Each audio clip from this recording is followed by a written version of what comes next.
नहीं, सरकार का तो मानना बड़ा स्पष्ट है कि भाई नेट न्यूट्रलिटी होनी चाहिए। अगर आपने देखा तो मंत्री जी ने भी ये कहा था कि भाई नेट न्यूट्रलिटी होनी चाहिए। उन्होंने एक इंडिपेंडेंट व्यू आए, इसलिए टीआरआई को अधिकार दिया हुआ है।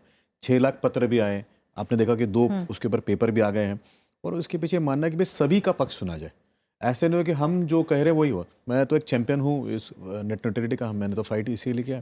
और मेरे साथ में जो मेरे सहकर्मी थे भारतीय जनता पार्टी में, और आज जो सरकार में कई सारे लोग हैं, वो सबका मानना है कि भाई अभिव्यक्ति स्वतंत्रता उसका एक ये भाग होता है कि भाई स्पीच, फ्रीडम ऑफ स्पीच जो है वो भाग होता है। और उसी में से ये होगा कि फ्रीडम ऑफ डेटा भी आएगा। अब कोई अलग फंडामेंटल राइट इसके लिए नहीं बनेगा, लेकिन ये पार्ट ऑफ स्पीच ही है। तो इसके ऊपर हमारा सबका मानना है कि नेट न्यूट्रलिटी हो, और उसके लिए सरकार काम कर रही है। लेकिन इसको लेके शायद एक नुएंस्ड बहस की ज़रूरत है कि जिसमें बारीकियों में देखा जाए कि किस तरह से ये होना है। नेट न्यूट्रलिटी हमें नहीं चाहिए, ये हम जानते हैं कि आपने हम मैं सिर्फ उसमें ऐड करता हूँ, आपने एक बहस की थी कि भाई इसका कॉस्ट कैसा आएगा। तो देखिए, इंटरनेट पहुंचाना लोगों तक, आज तक कोई ऐसा ये नहीं था कि ये ज़रूरी एसेंशियल कमोडिटी एक्ट के नीचे आएगा ऐसा। लेकिन जो पिछले 7, 8, 10 साल में हुआ है कि internet has become a part of life. अब वो और एसेंशियल एक कमोडिटी चौथाई नहीं से होते ज़्यादा हुए भारत इस्तेमाल कर रहा है इंटरनेट।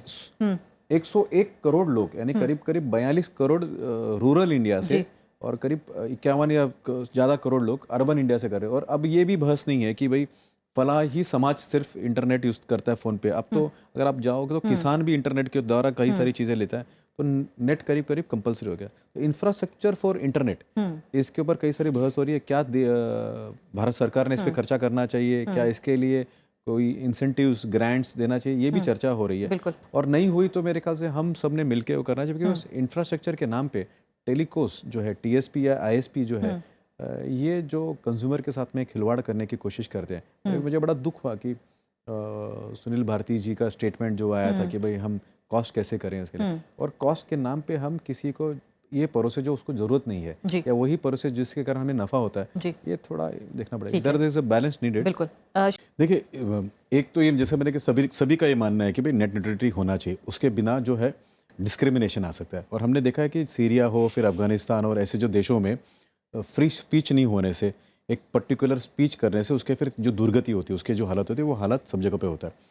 अब चाइल्ड है, नीदरलैंड है या यूएस है, इन लोगों ने इसको कर दिया है, जबकि यूरोपियन यूनियन ने नहीं किया। तो हमारे यहाँ पे भी बहस चल रही है। लेकिन एक बात तो तय है कि करना पड़ेगा नेट न्यूट्रलिटी, और सरकार की भी मंशा मेरे ख्याल से लगती है कि भी सरकार भी करना चाहती है। अब ये जो है कि कॉस्ट वर्सेस अफोर्डेबिलिटी जी की जो बात है कि इंफ्रास्ट्रक्चर कौन बनाए, सरकार बनाए क्या सरकार स्पेक्ट्रम फ्री में दे दे, क्या सर्विस प्रोवाइडर जो है वो अपने यहाँ पे घाटा करके दे क्या, या फिर वो इंटरनेट को इतना कॉस्टली कर दे लेजर फेयर के नीचे कि भाई मेरा इतना खर्चा आता है तो मैं डेटा इस तरह से इतना कॉस्टली कर दूं, ताकि उसमें फिर कितने लोग इंटरनेट को यूज़ ही नहीं कर पाएंगे। ये सारी जो बहस है वो बहस तो हो रही है। लेकिन सरकार का अगर आपने माना तो सरकार ओटीटी में भी बिलीव करती है। आईएसपी टीएसपी ने दोनों ने नेट न्यूट्रलिटी माननी चाहिए, ये भी सरकार का एक बिलीफ है।